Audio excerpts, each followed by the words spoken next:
اسرائیل کی پارلیمنٹ میں ایران کی فتح کے حق میں آواز بلند ہو گئی۔ اسرائیلی کھیسنٹ کے سیشن میں عرب نمائندے ایمن عودا نے برملا کہا کہ نتن یاہو کو ایران کے خلاف شکست کا سامنا کرنا پڑے گا۔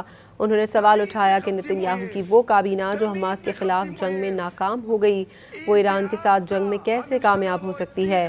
عرب اسرائیلی نمائندے نے نتن یاہو کابینہ میں عدم اعتماد کے ووٹ کا بھی مطالبہ کیا۔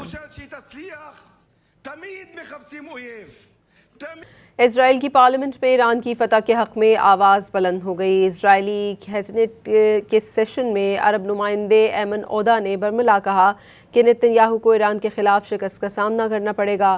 انہوں نے سوال اٹھایا کہ نتن یاہو کی وہ کابینہ جو حماس کے خلاف جنگ میں ناکام ہو گئی، وہ ایران کے ساتھ جنگ میں کیسے کامیاب ہو سکتی ہے۔ عرب اسرائیلی نمائندے نے نتن یاہو کابینہ میں عدم اعتماد کے ووٹ کا بھی مطالبہ کیا۔ اسرائیل کی پارلیمنٹ میں ایران کی فتح کے حق میں آواز بلند ہو گئی۔ اسرائیلی کھیسنٹ کے سیشن میں عرب نمائندے ایمن عودا نے برملا کہا کہ نتن یاہو کو ایران کے خلاف شکست کا سامنا کرنا پڑے گا۔ انہوں نے سوال اٹھایا کہ نتن یاہو کی وہ کابینہ جو حماس کے خلاف جنگ میں ناکام ہو گئی، وہ ایران کے ساتھ جنگ میں کیسے کامیاب ہو سکتی ہے۔